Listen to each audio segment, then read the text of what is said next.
You know, I actually did wanted to talk a lot about my things in Final Fantasy, but I forgot that there's a lot of spoilers and I can't do that. And also, I don't play the game. Well, It, you should. It's on the PS4. yeah, because we all know console games play well. We all know MMOs play well on consoles. Hey, this one does. Does it? Does it Yes, really? yes. I'm kind It's, of scared to answer this because there might be some people out there that's gonna be like, "No, it's not okay." am I gonna be like the dad from Child of Light, where it's like, oh, sugoi. That's the same type of energy he put out throughout the whole Data Light game or game movie TV show. TV show whatever. It doesn't matter for the Lord. But actually, you know what? Actually, I actually forgot that FF14 was on PS4. Oh my god. And with that, ladies and gentlemen, welcome to episode 4 of the Hack Jack Show. I am Jack, the ever forgetful and lovable. Nah, wait. Did you say you were Jack? See, ever forgetful and lovable. I mean, I am Hack. Sorry, Jack. Continue. Now, I'm Hack, the very forgetful and idiotic one. Hey, hey, Oh, hey. that was a little bit harsh. I'm sorry. I'll retract that. Baka. But I am Jack, and he is Hack. Thank you, thank you. Oh, for, before we begin, so last week I said I've been reaching the Sandman comic. I'm like 75% done with it. And I'm actually want to announce early here, guys, ladies and gentlemen, that I'm going to be doing a full review of the first volume of the Sandman comic for the channel. So expect that video within the coming week. But to make the comics, but to make a comment as I've been reading this, was that coincidentally the Sandman character Jack, he coincidentally looks like the creator. Huh. Hmm. That's a He could have designed him any other way, but he designed but he designed Sandman after himself. Self-insert. OC. It's hard not to draw those conclusions, but I've he, been enjoy. he But started I've been off in enjoy. DeviantArt, that's why. But I've been enjoying it so. I've been enjoying it so far. So I got no real complaints. Ain't no Gary Stews in this comic. A lot of, although there is a lot of, I'll say it for the review. Yeah, save it for the review. All right then. But today, guys, so to comment on what's on the podcast, we have a few short news stories that we would like to share with you guys that we found interesting, but as well, our main topic that Jack and I are gonna go deep into is the condemnation of the male fantasy. And we'll go more into that subject later down into the podcast, and again, it kind of explain more what I'm talking about in that regard. But as for the news, to start off, let's do some game news. Jack, you start off what's going on with that. Alright, well, so, got some very small news for the game universe. Uh, right now, there has been announcements that Nintendo has already put out another model for the Nintendo Switch. This one is actually just simply called Nintendo Switch. There's no extra name to it like XL, Lite, 3D. It's just Nintendo Switch. And the main thing about it is just has bigger battery life, really. Yep. So, but speaking about Nintendo, I do have one bit of news where they're okay. So actually, let me ask you this, Hack. So, have you ever played the Mario Run game? On the, For on, a moment of time, I actually did play it. I definitely enjoy it, but like all mobile games, it comes to an abrupt end when you get bored. and how far did you go in the Mario Run games? I don't know. It was like 3, 4 years ago. I don't know. Well, I remember specifically how it was for me. So I went through the game. I gone through, I think it was like the first 5 levels of how it's been set up, and then to get to the next world, I wasn't sure if they changed it after this, but to get to the next world, I actually had to pay for the next world. Did you remember that? I don't think I got that far, so no. But that doesn't surprise me. You gotta make money off a free app somehow. Yeah, but there could have been many other ways to do that. But speaking of the whole microtransaction thing, Nintendo has actually came out to say that they are retracting or trying to minimize how aggressive they're advertising their microtransactions. So it says here in the Kotaku article, quoting the Nintendo official's thoughts, says here the company is concerned it might be criticized for being greedy in smartphone games. So Which is quite refreshing after all the other companies he talked about these past episodes of the Hack Jack show. yeah, pretty much this is the only company that's been saying, "Hey, stop! Try not spending so much money on us," which is actually very interesting, especially We in the don't mobile. want your money. Stop it. We don't want your Especially money. in the mobile industry, where Yeah. every single game has to have some sort of microtransaction. Mm-hmm. Or or just having so many ads that you feel compelled to spend money on the game just to get rid of it. Mm-hmm. And like right here, they said it says here for Kotaku Mikey's. I can't say his last name. Sorry, excuse me, Mr. I'm going to just go with your first name, Mr. F. Who has been playing the game practically every day since its launch. This is talking about one of their. I'm assuming it's Dragalia Lost. Says that with every new update, the game is constantly rewarding players with summon tickets or in-game currency used to summon new characters. So with this one game that they have, Dragalia. Oh, I said it right. Dragalia Lost.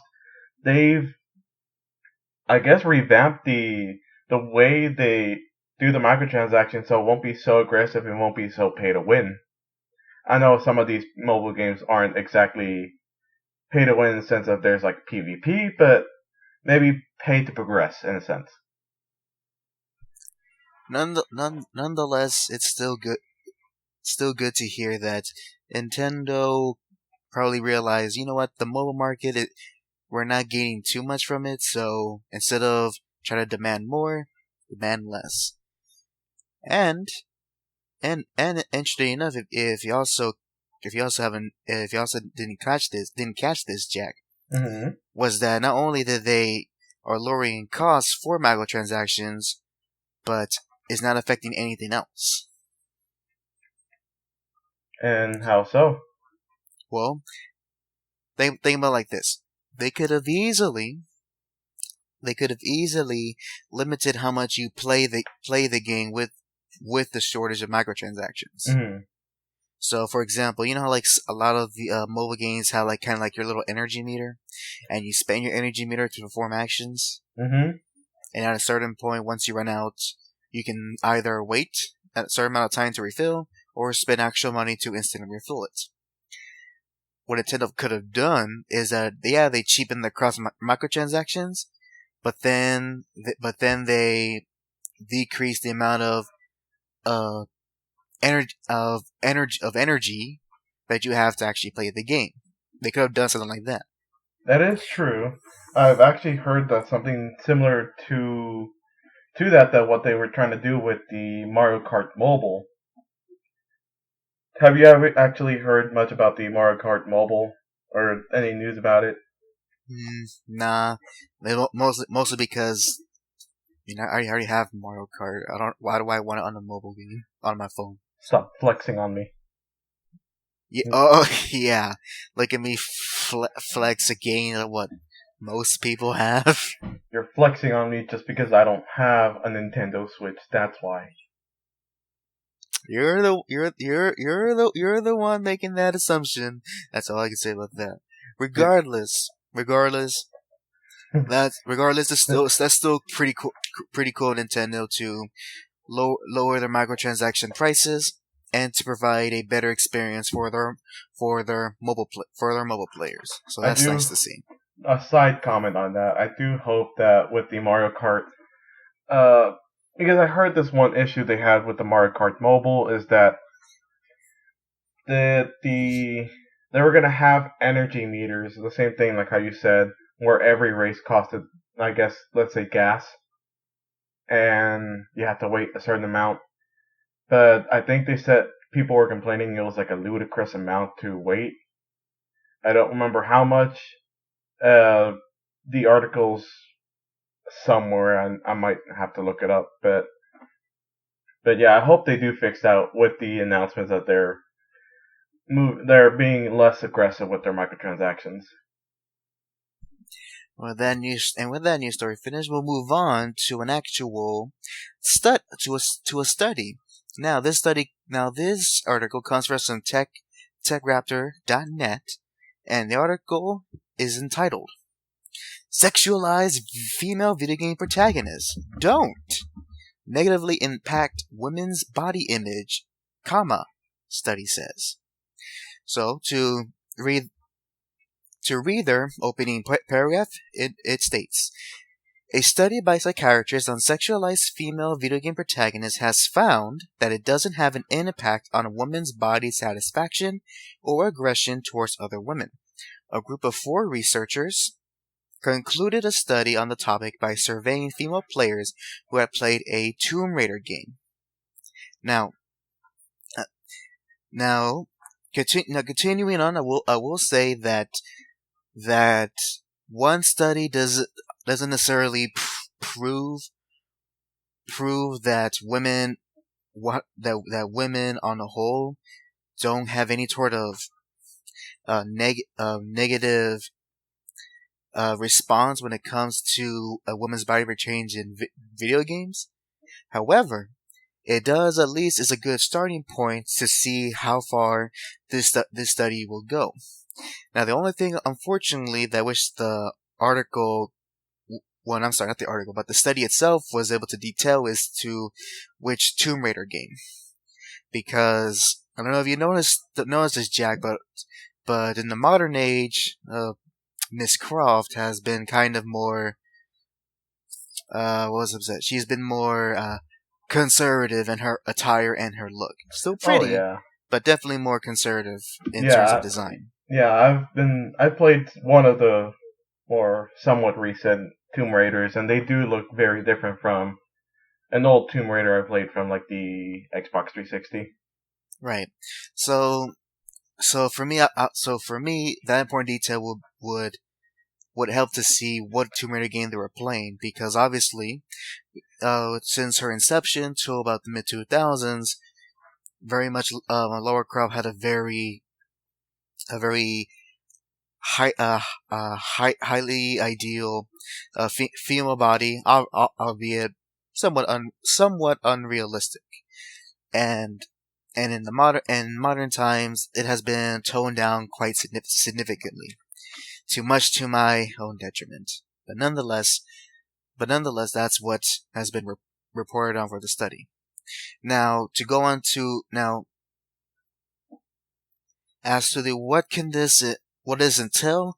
Well, it pretty much entails what every sensible gamer thinks, and that just because there's pretty people on the screen doesn't really affect your own view of yourself. I mean, well, that's very true, because again, there's always this big argument where it's literally the character's literally just pixels.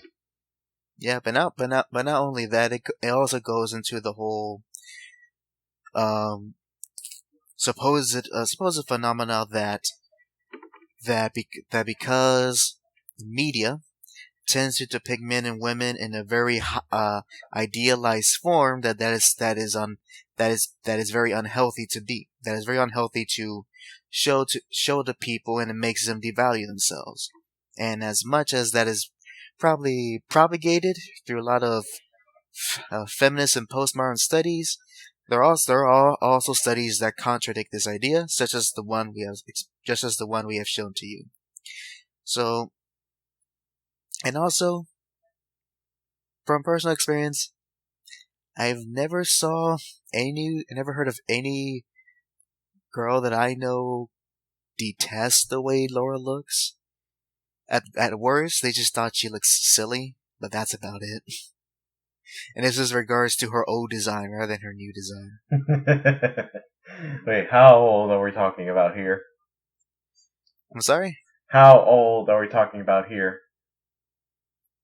What do you mean, how old? Well, like, in the sense of game, how back in the past?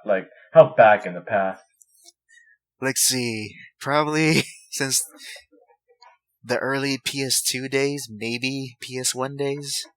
Because every time when I hear people say that how ridiculous Lara Croft is, I just revert back to her having the triangle problem, the triangle boot problem. Well, that every game was haunted, especially the most infamous one, the Great Fairy from Ocarina of Time. Well, I was talking more sense of from the PS2 to the PS3 era, that era of video games where she actually has rounded shapes to her polygons. Nevertheless,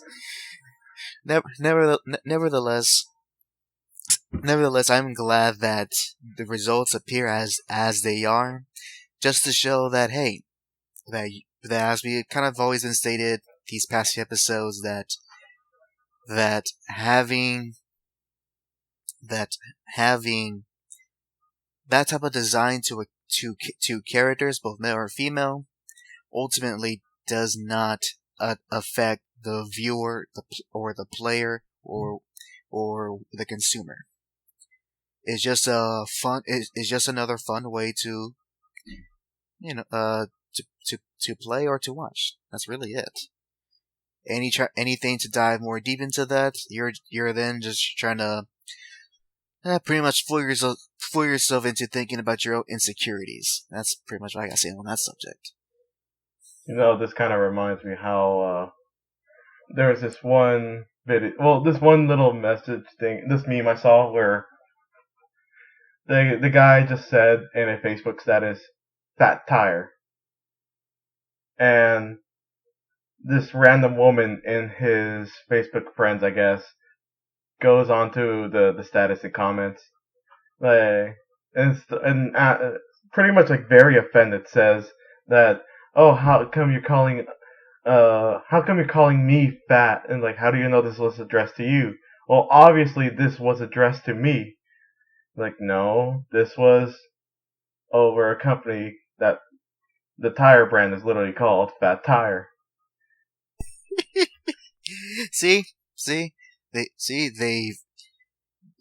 Unless you are a real victim of the horrors of life, most of the time, especially in the free world that Jack and I live in, you're just a victim of yourself for the most part. But jumping off from there, I want to go into our big discussion for today's podcast, and this came to me after the big news, and admittedly a little misled news in regards to the newest James Bond film that is coming up. And Jack, you have told me that you are aware of this news, and I want to ask, do you know the details about it, or you just heard that it exists? Well, I stumbled across a video that was actually mentioning all about this whole thing. I didn't really notice what I was clicking on. I was having there as background noise until I started getting really into it.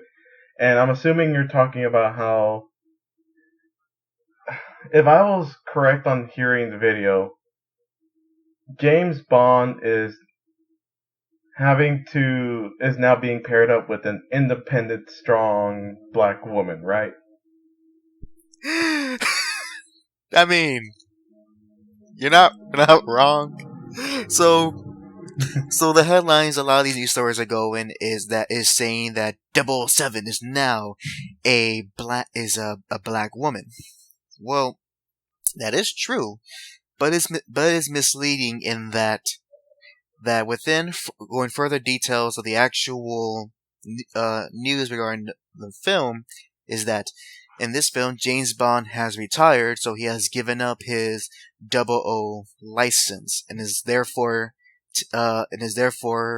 been given to another person. Now, nevertheless, though, nevertheless, it does not hide away these what the people making this movie are gonna try to push, because within a lot of the things that I believe was the producers and the people make behind the movie has stated in regards to that. One key things they've talked about in regards to the decision to change who 007 is was that they wanted to make this Bond film a Bond film that ooh, how can I put this gently? They want to make a Bond film with the with the Me Too movement as part of its theme. Yeah, I know. I remember that, and I was actually trying to right now currently find the article where some feminist was actually praising that. And I'm thinking to myself, I'm like, oh god, no. And then there was the talk, of course, of that pretty much that there will be a scene in which James Bond, being James Bond, when he sees a pretty lady, he's going to try to seduce her, have some fun with her, with the new 007 pretty much um pretty much what's that word? What's that? Wow, what's the word I have to look for? Pretty much telling him to, stop what you're doing, you evil white hetero male. How dare you have an interest in me and try to make me have casual intercourse with you? How dare you? I am a proud independent agent. Thank you. Nonetheless, so now, so the news itself, unfortunately for many people, is gonna be like, okay, so so James Bond in the movie, so it's not a big deal. We all care about James Bond. Well, yeah, but who is James Bond? He is 007. 007 is not any other person. And also consider this: if they wanted to add this character in for the movie, why couldn't she be a different 00 agent? Yeah, that is very true because Double Seven is very much for James Bond. That's what he's known for. Mm-hmm. So with that in mind, they're obviously at least are trying to replace James Bond, who has been 007 for the past 50 to 60 years. But I just don't want to just kind of give my complaints about this news story, because the bigger discussion here is this, and I mentioned this in the beginning of the podcast, Jack, was that what's with this condemnation and and the neuteredness of male fantasy stories? Because when I think of James Bond, Jack, he is I hope I'm using this word right. He's the epitome of a male power fantasy. Mm-hmm. He is described as the man every man wants to be and every woman wants to be with. That is James Bond. And if you don't like that, guess what? Then James Bond's not for you. You're gonna be what, a And soy boy. yep, James Bond is not for you, and therefore go find something. Go find something else. Nevertheless, this is how the original creator Ian Fleming always envisioned Bond as. He envisioned Bond as this almost cold, charming, and yet deadly agent. And as well, one thing that and one thing about and one thing just talking about Bond itself before I get to my more main points is that try to remember, people, that Bond, he is not the ideal hero. He is essentially a very dangerous tool of the British government. He's put in stories where he comes out as very heroic, but his actions aren't. He's legally allowed to kill anyone who is either get in his way or part of the mission. He is extremely flirtatious and messes around with women of every type, and as well, he is big into his vices. Definitely not heroic traits, but for a male fantasy, it fits the mark really well. And so, if you're not into that, then James Bond series is not for you. And so with this recent news, and me kind of looking over the James Bond series as a whole, I've noticed that many people who fall into this extreme feminism, or the extreme type of PC culture, that they try to insert themselves into things that they never liked to begin with. Think about it. Let's try and imagine here, Jack. Let's say I'm this very this feminist woman, right? Mm-hmm. And I despise James Bond. All right.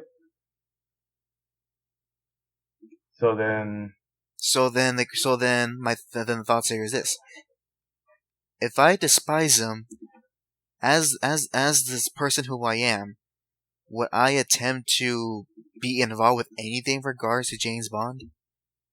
No, not really. You'll at worst you'll be like, oh, this silly sexist thing, and then you move on with your life.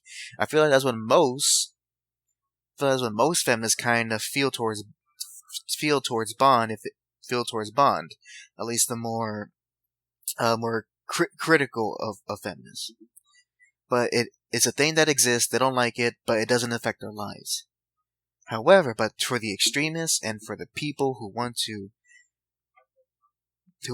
control what you think and what you can express, when they see James Bond, they don't just leave it alone and go with stuff they actually enjoy.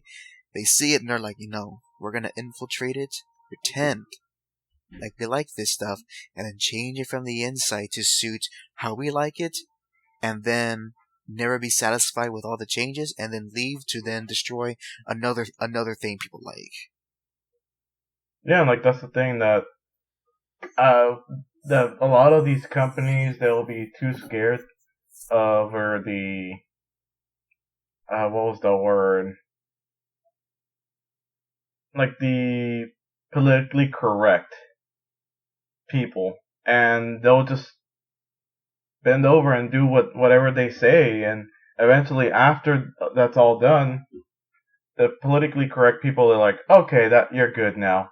They leave and do something else, and then the company's just like, wait, weren't you gonna watch or play this or whatever, this media, and give us money? Like, oh no, we just had problems with what you did, but you're good now. And all they are left with is an angry audience of fans. Yep, and I even have some personal experience with this. I know someone who was close to me, And I remember we had a discussion about James Bond, and when we were first talking, I thought it was gonna be just talking about all the cool things about Bond and what we like. But then it turned into kind of an argument, a weird argument.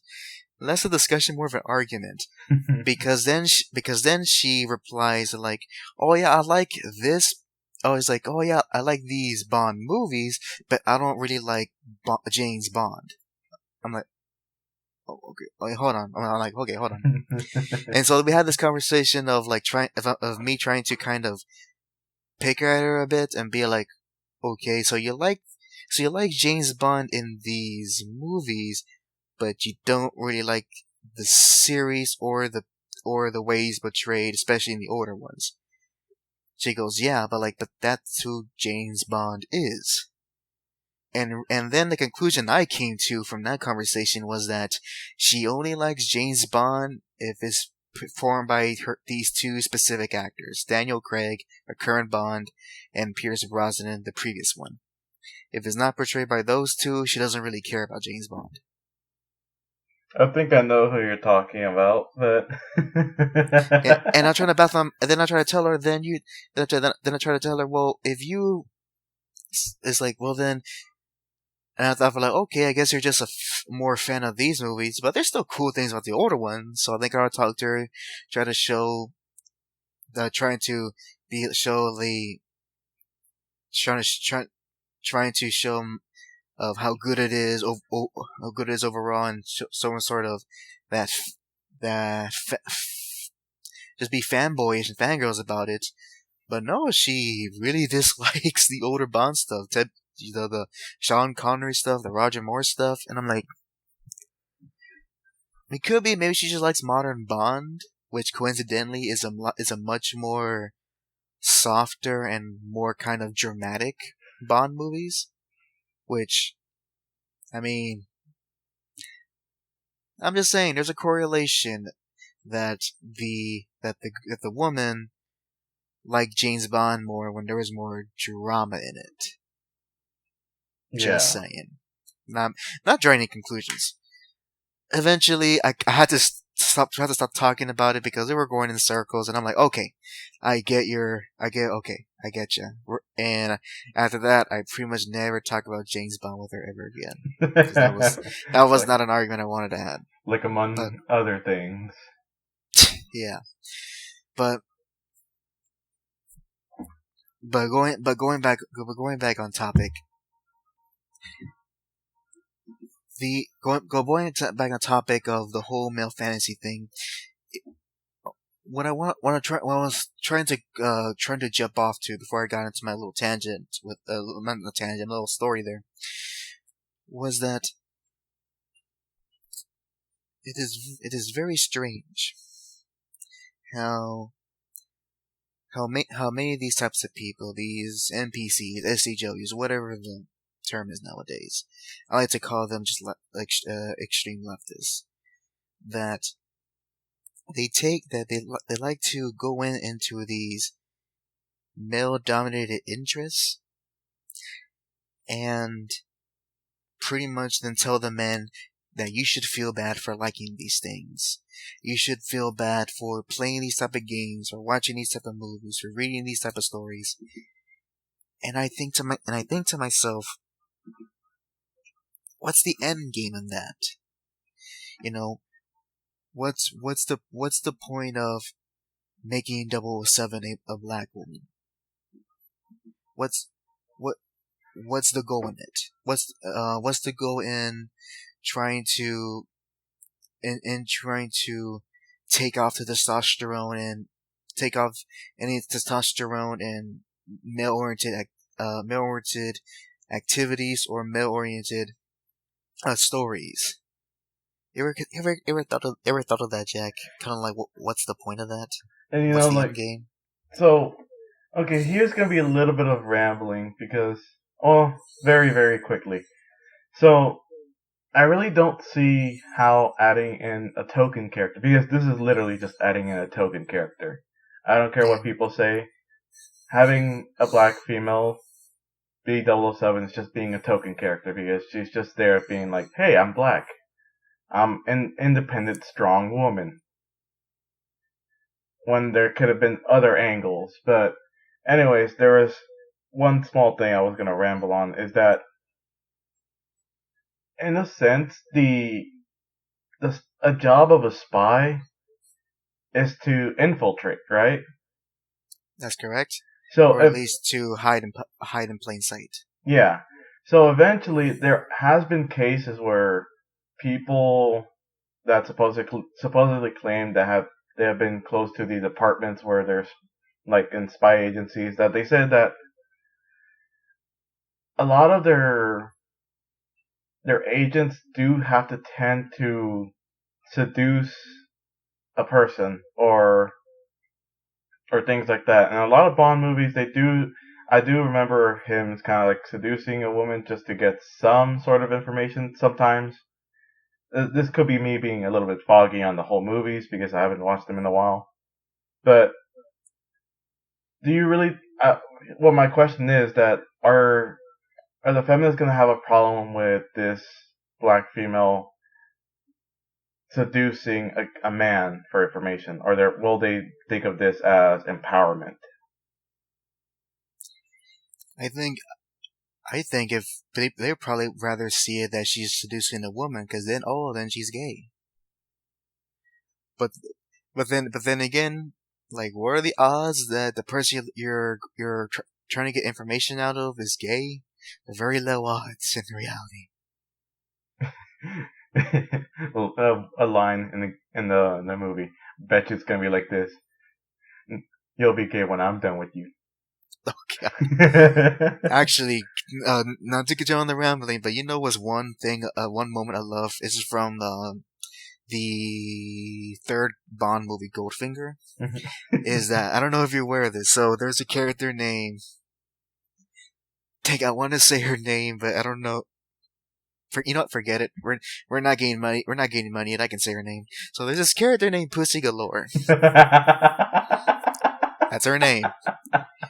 And in the movie, it's not that's outright stated, but it's very hinted at that she is a lesbian, but she's also one of the quote unquote Bond girls. So literally, nearly like the climax of the movie, James Bond was able to not only seduce a lesbian, have his way with her, and then after the post coitus, she then changed her mind about helping her boss, and then decided to help Bond. Damn. So the power. So yeah. So James Bond, I think that speaks for itself. Now, I need to correct you on one thing just to be devil's advocate. Right. It's not Bond girls. It's Bond women. Oh god, that. Oh my god. Adding to this rambling just because it happened to me. So, oh god. Literally today in the afternoon, I was in college trying to do a lab, and I remembered their names, but I didn't remember it at the time. So all I said was, "Hey girls, can you help me out with something?" Just because, that's all I can think of. I mean, that's a normal thing you can say to anyone, right? Like, if it's two girls, or you just say, "Hey girls, can you help me out with this lab assignment?" There was no hostility in the sense of me trying to make a move of any sort. And one of the girls just says, "Do you just call us girls?" Like, oh god. I'm like, and I'm just like, yeah. I mean, I couldn't say anything else. I mean, you're obviously not guys.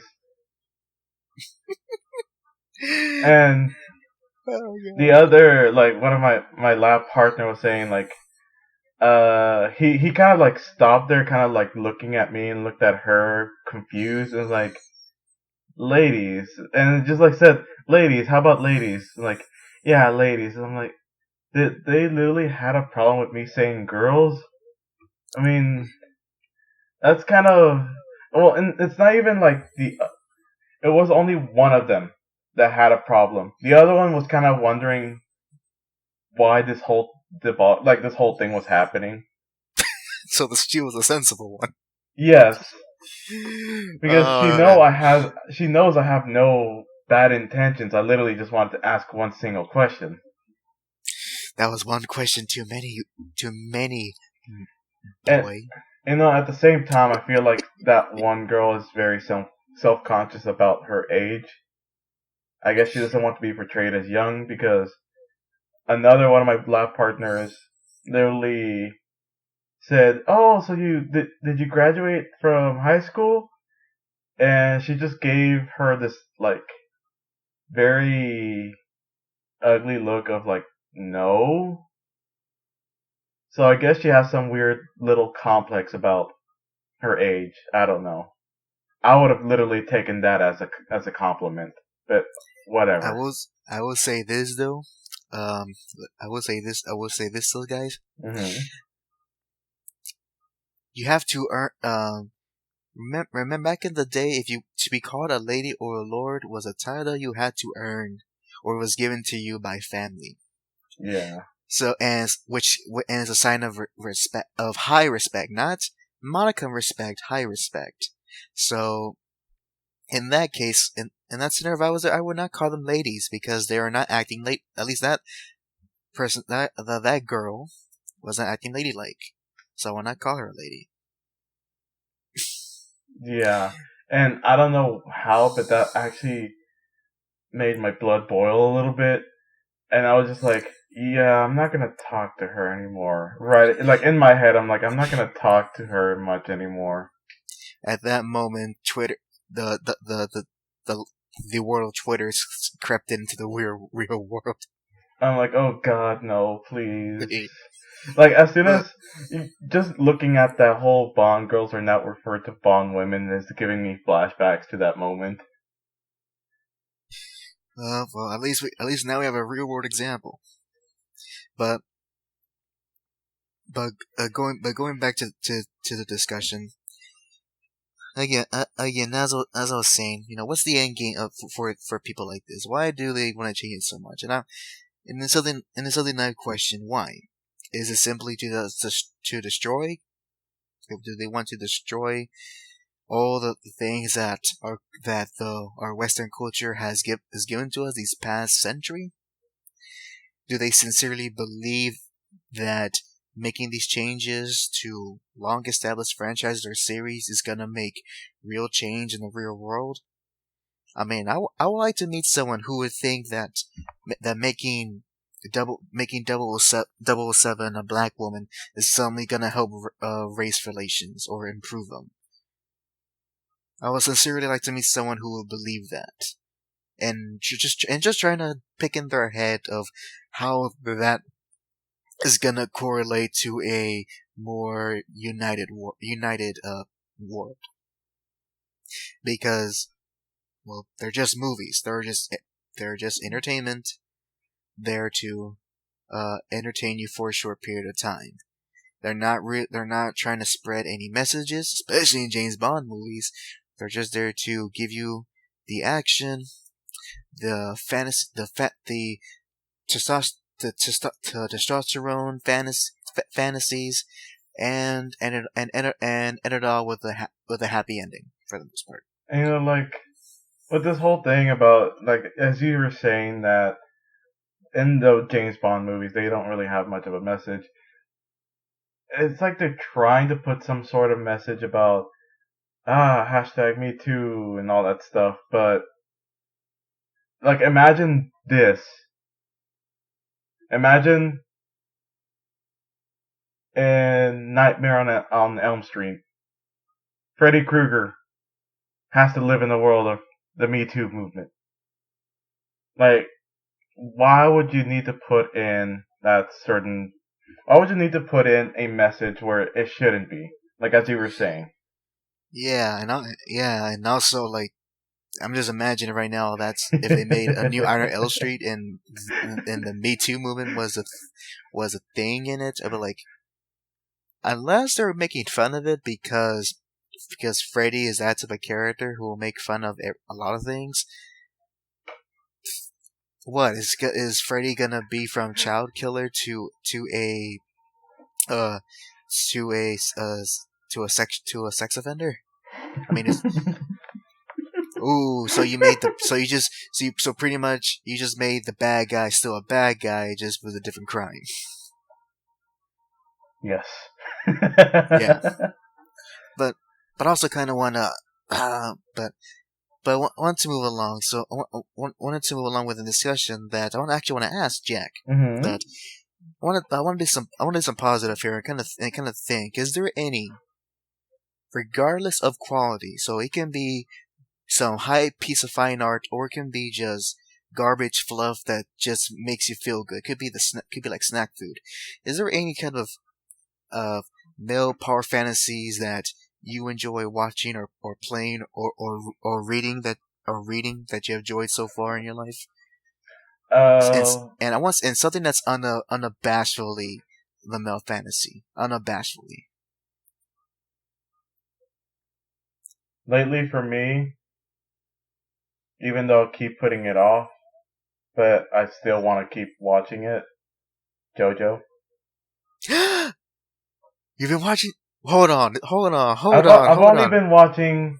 I only watched the first 3 episodes of the first season, Uh, but dude, you should have told me you're watching JoJo. All he's right. a I'm gonna call. very big fan of JoJo. But Uh, yes, I am. I am such a good fan. I read part 4 before it was an anime, and and I so like for me, sorry. Keep going. the one clip that I keep seeing, and it's mostly because it's just everywhere ever since it became a animated. Like everyone wanted to see this clip animated or this part of the books animated, and once when they did see it, they were just awestruck, which was the oh well I forgot well Hack, you can help me out with this. What is that dance called? Oh god, are you talking about the Gangstar dance from The part 5? the witch dance? What was it called again? Gangstar? Yeah, the that weird dance that they were doing to torture the man. Wait, wait. The torture dance, I think it's called. Uh, and is it with those three? Is with those three characters, right? Yes. Okay, yeah. So yeah, the gang. God, I remember the Gangstar dance. Okay, like I don't know Oh, why, but for me that's like a power move. to dance on your opponent. Yes. Like, You the know way what? they If did. I know, I'm, I know. You know what? If Michael Jackson can do it, and trust me, he has uh, controversies aside, he was definitely someone who had that manly charisma about him to kind of school on your opponents in a fashionable sense. I mean, what more can you ask? He is the Mr. Studio girl. I mean, have you seen most of his music videos? It's always him stealing someone's girl. I know. Oh yeah, I think I remember. Wasn't it the "Remember the Time" video Yeah, where he I was was like in telling you. Egypt and he I was was stealing? Oh, that's right, with the queen. I was telling you about that. I was wondering like he was an ass. Like he just literally came into the temple, came into the throne room, and was like, "She's mine now." And there's also that's a little like kind of cheesy ballad he did with Paul McCartney where they were pretty much saying like, "Nah, the girl's mine. No, she's mine. Oh, she's mine. No, she's mine." Yeah. But going back to JoJo. So you watched the first 3 episodes. I want to ask. So far, are you having are you having trouble just watching it? Because I do know that for a lot of people, unfortunately, it grinds my gears. That a lot of people have trouble watching the first half of the first season. It's not that. It was me because here's the thing. I told you that I'm watching it, but the thing is, I watched it along like a few months ago.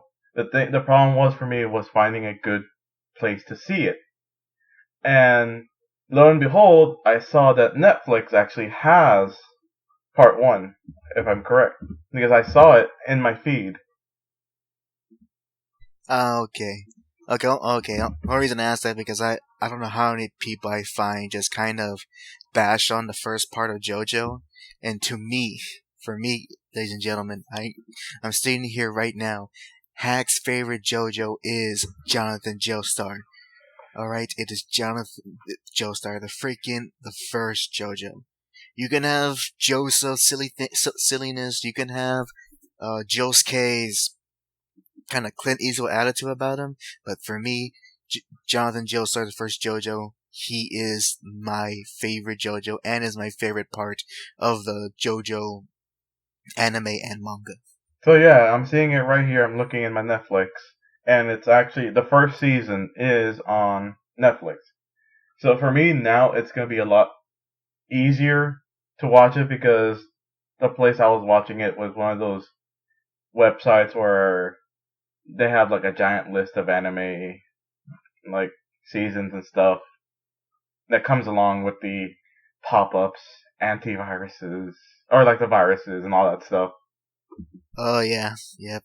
So Yeah. that's why it kind of put me off because every time when I clicked on a video, another pop-up would come up. Especially in this one website, I don't remember it anymore because I took it off my bookmarks. Yeah, that's the price for selling the high seas, ladies and gentlemen. You can be as much as going against these anime companies as you want, but do you want to risk getting a Trojan virus on your computer? Yep. Well, it's a risk versus reward. But is there anything else, Jack, that coincides of just pure male power fantasy that you're seeing or watching or playing?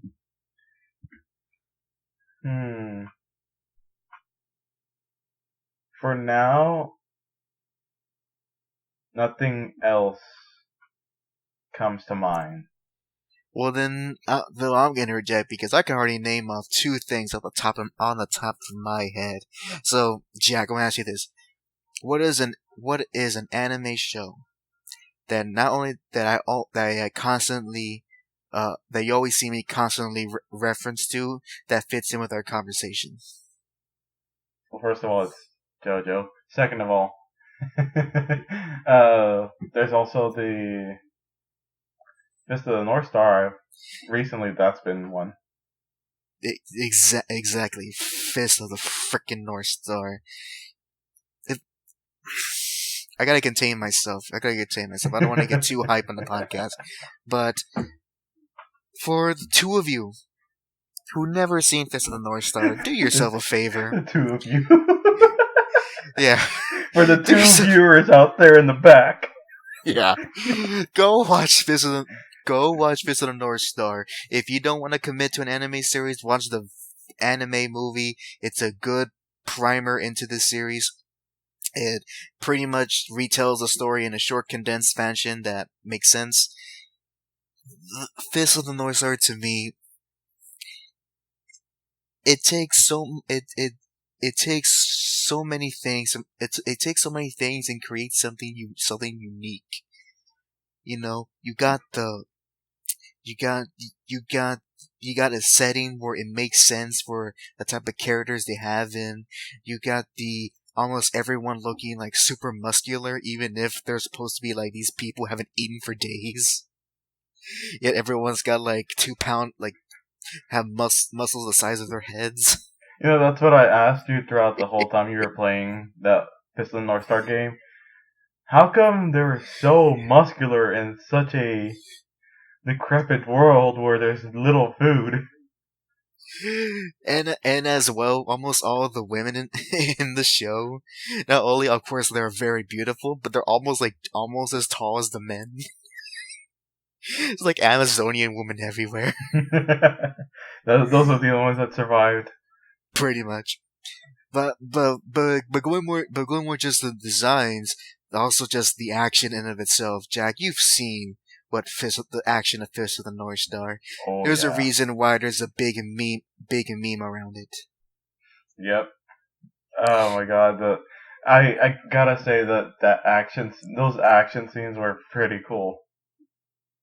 And and as well, you you get like this very obviously OP character who that works within the setting and the story that he's in, and he doesn't come off as someone who is like a Kirito from Sword Art Online or like a bunch of Mary Sue's or modern Marvel comics. He's overpowered, but he has flaws, and to top it all off, he he has that Clint Eastwood type of vibe from him, where he doesn't say much. He's a man of action, and that's all you need. You are already dead. Again. Dead. So yeah, so that's one thing that comes to mind. But I doubt. You know what? I just thought to myself. I doubt any type of weird, extreme, weird leftists would try to go into that show because it's very hard to fake being a fan of that show. You either love it or you hate it. Oh yeah. It's hard to be like, it's pretty meh. Nah, man. With how like intense and insane that show is, you're either or. I'm sorry. You either love it for what it is or you hate it for what it is. I'm sorry to tell you that. There's no like, well maybe if the characters no. Everyone has muscles, even the babies have muscles. Just out of the womb. Already flexing on with the dumbbells. And also find it funny how casually in this series that there's also like literal giants just roaming around the wastelands. No biggie. How does everyone eat? I mean, seriously, a giant? The real question is how is there gasoline available at all times? With everyone driving their weird doom buggies and motorcycles. We're all limited on gas, but everyone's driving around. Yeah. Hey, those are unimportant questions. You gotta the real thing you have to ask is when's the next episode? That's all you have to ask. Don't pay attention to the obvious flaw in the setting. Just look at this. Look at his head being blown up. I still like it. It's from the original anime that there's a episode where Kenshiro defeats a villain by when he touches his pressure points, he forces the villain to walk into a volcano. Jesus Christ, damn. And the worst part was that he was walking backwards. Oh. Yeah. So the villain couldn't even see himself going to his death. I'm telling you, like even as when the original animes is like it is censored, even the implications of what Kenshiro is doing is like, oh man, that's brutal. That is brutal. But and as well, one last thing I want to mention in regards to high octane testosterone action. I get something that also fits that bill that I also greatly enjoy. At one time, Jack, that I used to enjoy was the Mortal Kombat series. You know, my gripes with MK11. Every gamer has heard the controversy, has seen the controversies, and as much as admittedly they're not something that would break a game, it still broke my heart. Yeah, that was kind of interesting how I saw you were a person that when MK10 came out, you were into it, and then out of nowhere for MK11, you're just like, oh yeah, I returned it after a week. I mean, my gameplay issues aside, and ladies and gentlemen, trust me, I know they fixed all the grinding, trust me, it wasn't the grinding that got to me. It was just how slow the game was compared to MKX. Even when JAC, when I like, here, want to feel the game for a second, even when he like just briefly played for like a match, he immediately gave me back the controller like it was the plague. Okay, here's the thing. MK11 is not my first Mortal Kombat game. I have played Mortal Kombat games before. I mean, when I used to go to the flea market with my dad, there was surprisingly this is the indoor flea market, by the way. There was surprisingly a Mortal Kombat arcade cabinet box right there. And I played it. The buttons and the movement was fast. And you can do every single move they had for that current time. And then when I got to this Mortal Kombat, I'm here like, hey, where is the fireball he did? Because I know that Scorpion did at least do one fireball somewhere in one of the Mortal Kombats. And then I'm doing a movement for his very memorable "get over here" chain thing, and apparently I have to do a different input instead. It just kind of throws back on and off players off really badly when you go from a quarter circle and then go to change it with a back forward input. And those dashes, what the hell were those dashes? You can barely call those dashes of how much space you were moving in. Those were not dashes. They were just like, they were shimmies. That I would call them shimmies at the best. Yep, definitely. But one thing I kind of want to highlight was that for me, Mortal Kombat, ever since I was introduced to it, coincidentally at a karate school that I used to go to, was that it was always that as a kid, it was the game that you weren't supposed to play, you know? Oh yeah. That allure of like, oh my god, I'm gonna get in trouble if mom sees me playing this. Oh yeah, that was one of the main things why I never played Mortal Kombat was because my mother was very did not like violence whatsoever. So seeing me literally uppercut someone into a giant pit full of spikes is a no-no for her. Same here, but we get older and eventually both our parents are like, whatever, he can play that stuff. But I've been in Mortal Kombat. I've played the older ones, mostly 2 and 3, but I mainly grew up with Deadly Alliance, will be Mortal Kombat 5 on the GameCube, all the way till now. And what I kind of like is about the MK games up until now was kind of how unabashful they are in the type of the game they were. They were games that had the extreme violence.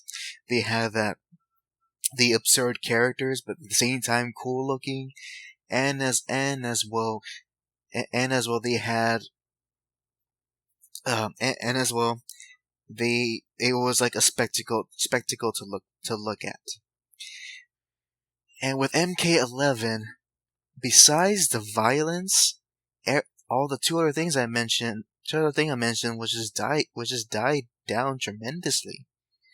And I know there's a little controversy with the whole designs of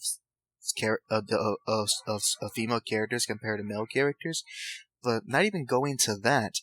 Looking at it as a whole, it's everyone's design nothing about it's over the top. It's all very subtle. Like the thing and is, almost realistic to a point. And the problem for me that really made me detest the game was the having to choose which special abilities or which special moves you can use. I know you were saying how if you wanted to use a certain move, you have to put that into your slot or something like that, right? Yeah, or you have to pick pick another style. Yeah, and if I tried imagining that with Street Fighter or any other fighting game. Oh my god, the backlash.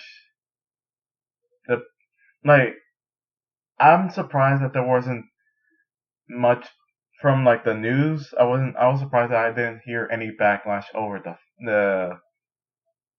the way they run the special moves. Well, I think there's only I guess because people kind of like that type of those type of things, extra customization.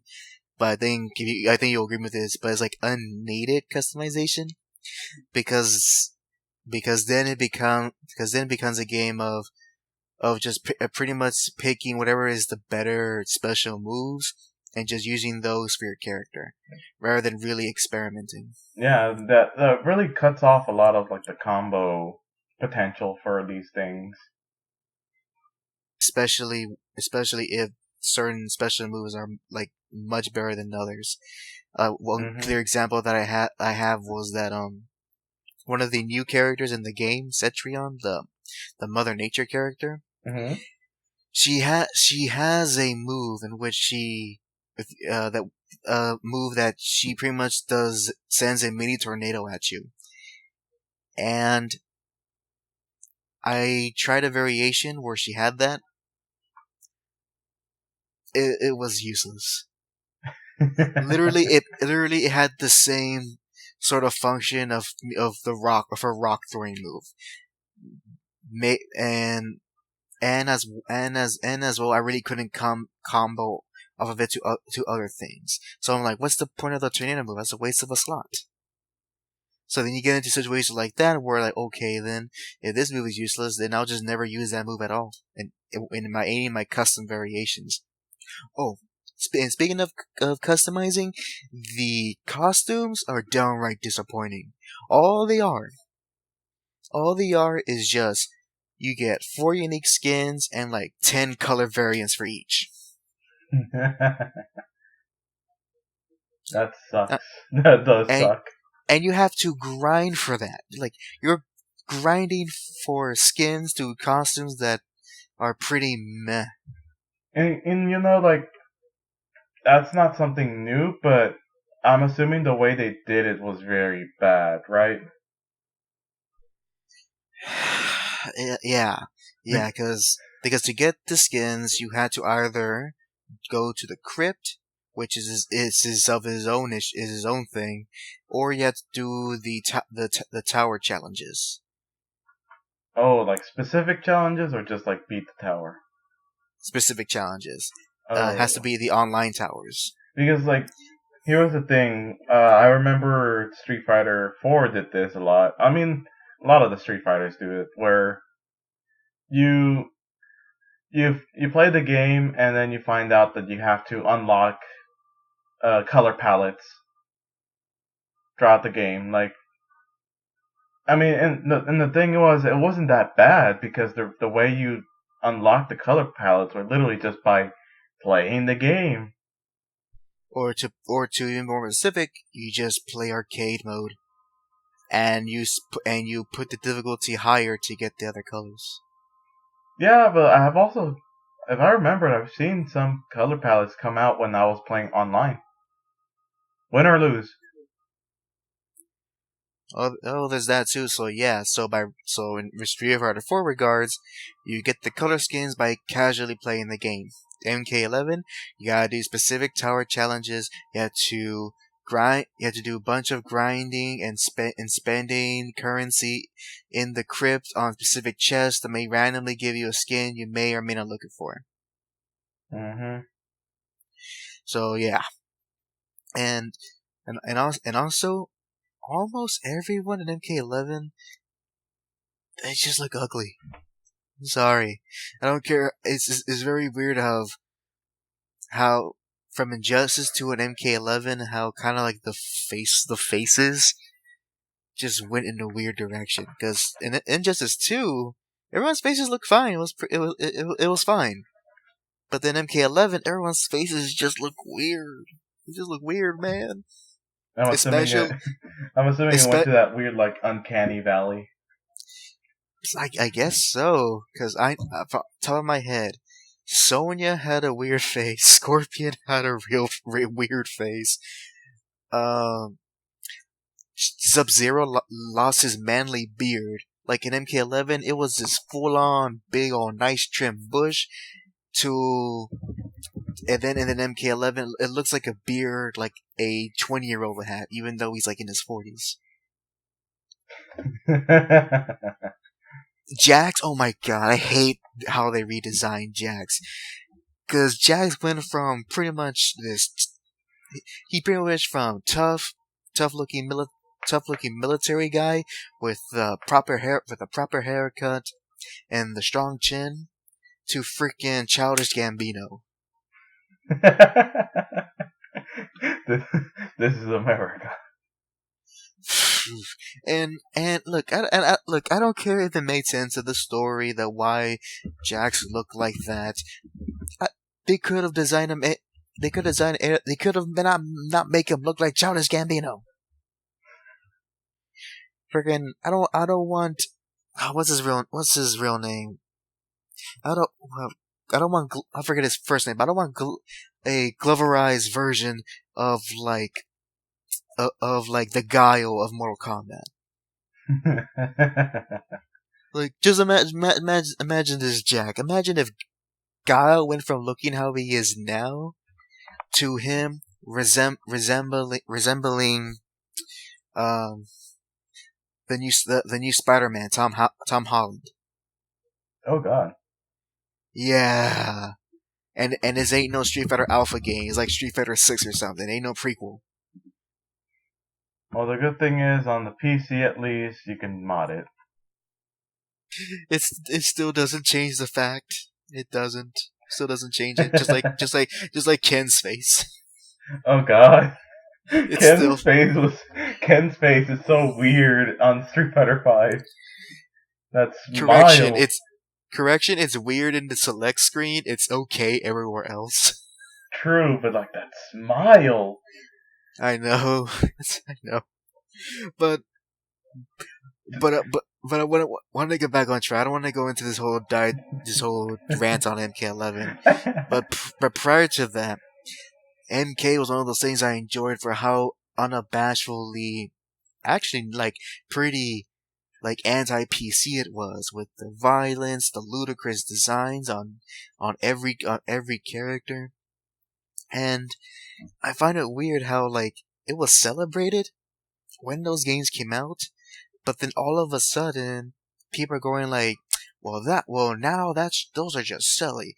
You know, MK needs to grow. I'm like, this is a game where you fight people to the death, and where there's thunder gods, lizard people, weird ancient sorcerers. Grow up. This is Mortal Kombat we're talking about. A game so unabashedly chaotic in fantasy and sci-fi and martial arts and all of that good stuff. And people were like, "Oh no, it needs to grow up. It needs to grow. It needs to stop being childish." Freaking. But again, that was what liked about Mortal Kombat. It was one of the few video game series that kept on the unabashedly male power fantasy, the high testosterone, the high testosterone action, the blood and gore, the pretty ladies, which, by the way, Melina is my favorite. She'll always be my favorite. I am aware of the face. I can deal with that. But, to kind of finish off that, ladies and gentlemen, there's nothing with what Jack and I were discussing. There's nothing wrong with having these type of entertainment. You know, I am free to admit, much as I love Fist of the North Star and Mortal Kombat, there's obvious, flaws within both series, and they're not for everyone. But here's the thing: and listen to this, Jack. It's not Mhm. intended for everyone. It's intended for people who like the over the topness, who like the ludicrous of it. If it's not for you, then it's not going to affect your life. You just move on. You like the stuff that you like. Think about this. Let's reverse this. Jack, name some common types of genres that you would associate with a female fantasy. Drama. Okay. Uh, rom-coms. Mm-hmm. Mm, soap operas, pretty much, but that's drama. That's drama as well. And I also have to add in thrillers. Thrillers, yeah. Yeah. So, and then now it's very general, but for a lot of women, I can attest to this, especially seeing um, especially see what I've witnessed, people in my household have watched, that for the ladies, in general, they like to watch these movies in the fantasy in which that either A, it's all about, it's all about providing the type of relationship drama that they don't get in real life, that they either that they don't get in real life, to provide that kind of that thrillers give off. Similar to how action movies excite men, thrillers excite women. They fulfill that purpose of giving us that adrenaline. And for rom-coms, it's a simple fantasy. That one's a simple fantasy of just being being having a having a fun relationship, and many stories centered to a female audiences that they enjoy. It's always about relationships. It's always about the drama within them, or sometimes the absurdities in them. And so now imagine if, as men, we crept into those places, into their novellas, their telenovelas, their soap operas, their thrillers, and all those type of genres and mediums.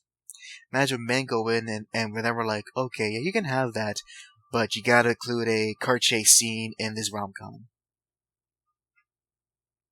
Hmm. or you gotta, or if there's like a thriller about a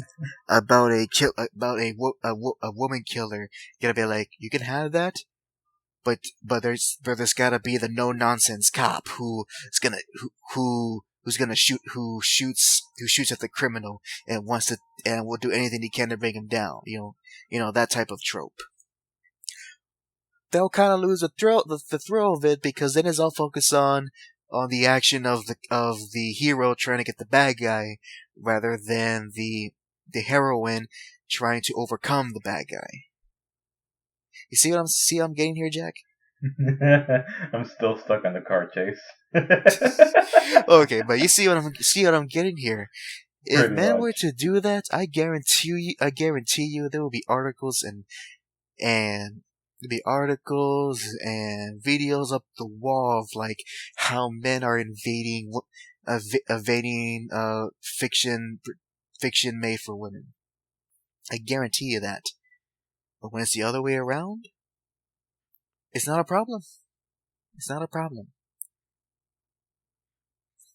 If women can have their lovely fantasies, why can't men? Yeah, that's very true, and it's just like, I don't know, for this whole era right now, the Me Too movement, it's just been really restricting. It just makes you feel that being a man apparently is bad.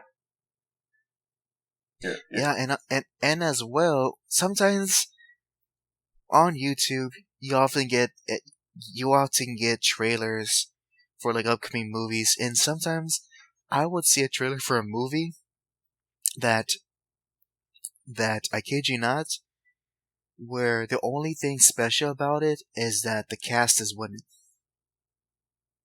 Yeah. Uh, just to use a very recent example, I literally saw a trailer for what would have been a some kind of uh, a gang movie, and it's a mob movie and all that. So it has all that mob stuff. Definitely something that a male viewer would like. Having that type of fantasy of being involved with mob antics, but well, not really. Hmm. Except it plays that type of it advertises in that way, but then they kind of do a curveball and like, oh no, it's all about the women being part of the mob and controlling the neighborhood. And it's like, okay. And then you'll see like scenes of women killing and doing illegal activities and trying to show like, yeah, and literally seeing them belittle just men in general. And I think to myself, are there like ladies who like likes this stuff? And like, I mean, and just to like interject, so we don't like people don't get the wrong idea. We aren't saying that it's bad to have a mob woman because been plenty of actors that have done that right. So like for example, for me, I would say Fish Mooney for Gotham. If you oh, haven't, since you haven't seen Gotham, she is very, very badass. Like with the way she can manipulate a man to do what she wants, or even just manipulate anyone in general, and has that type of intimidation where you just don't want to mess with that person. and as well as another example in Luke Cage, there was the Mariah Stokes character, very similar to the one you mentioned, who she is the head.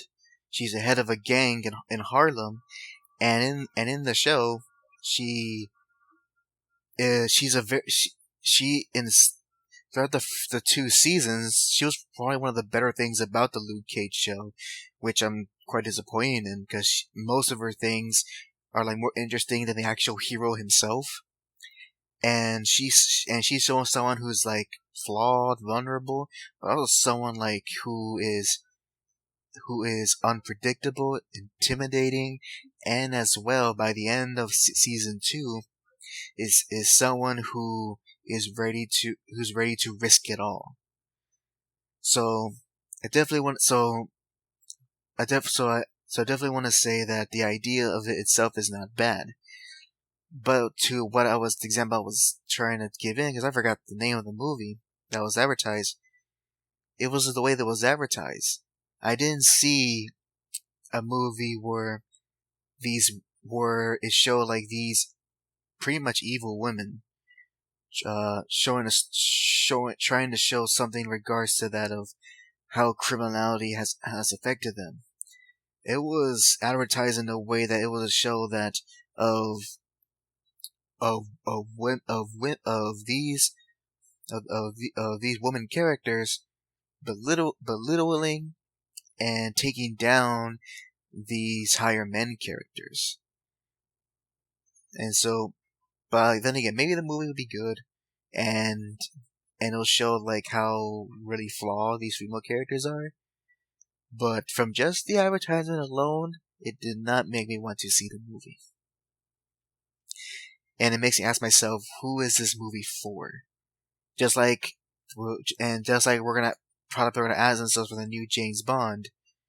With all these announcements with the casting, who is this James Bond movie for? Is it for the fans? Is it for for mass audiences? Or is it for the 12 weirdos on Twitter? Either way, you're screwed. Well, that's that's pretty much gonna be the end of the end of the whole discussion. And now, actually, we're gonna start uh ending the podcast. Not much today, folks. And I believe we could use a much shorter episode from our last two that have been pretty long. So to close off, of course, Jack, do you have any music recommendation for the week? I do, and also side comment, this is actually the same length as our old episode, so yeah. It's an hour and 20 something. Awesome.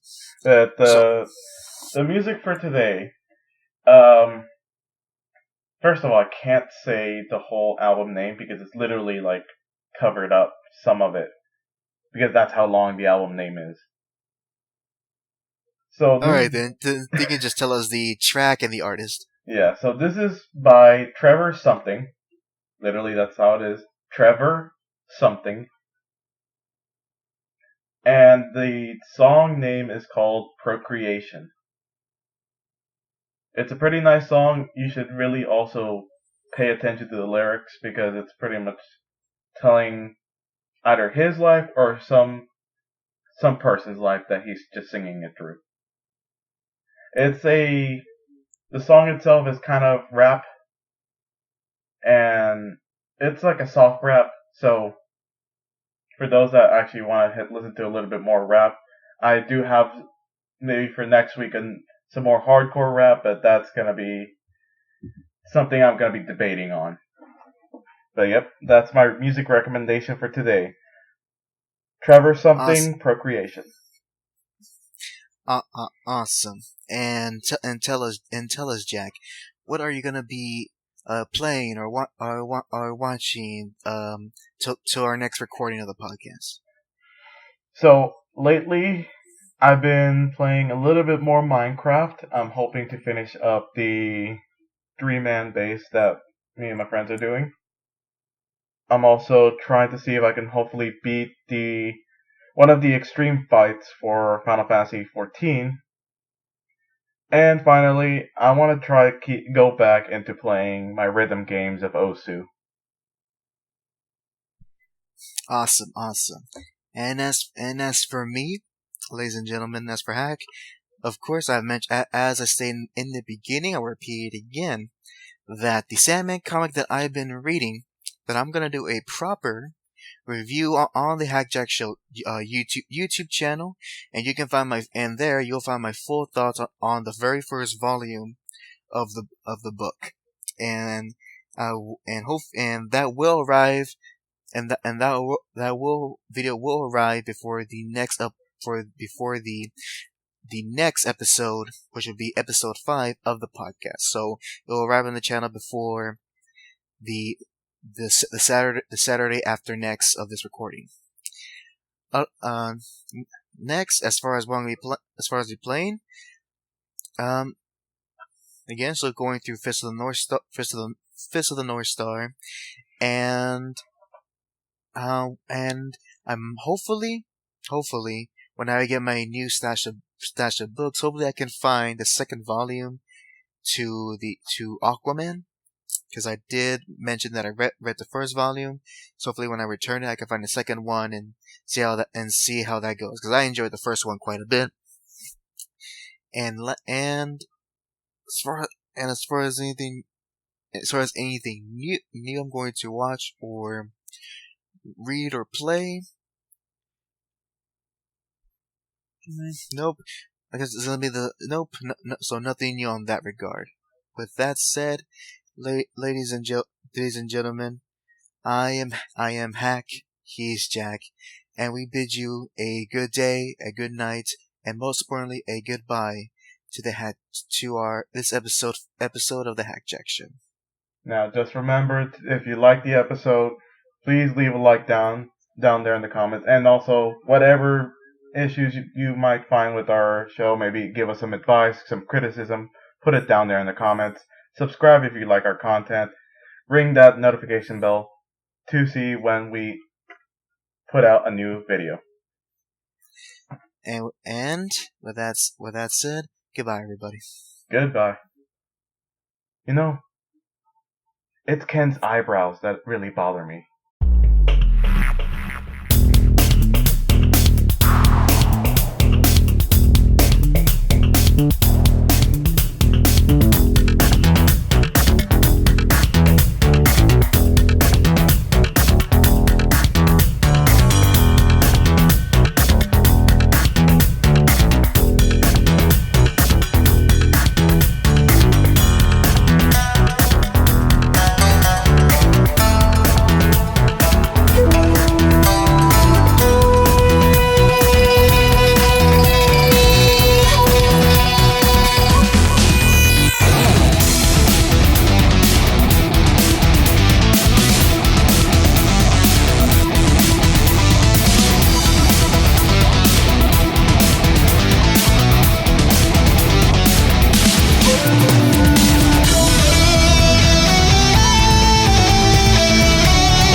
どうしたどうしたうらうらうらうらうらうらうら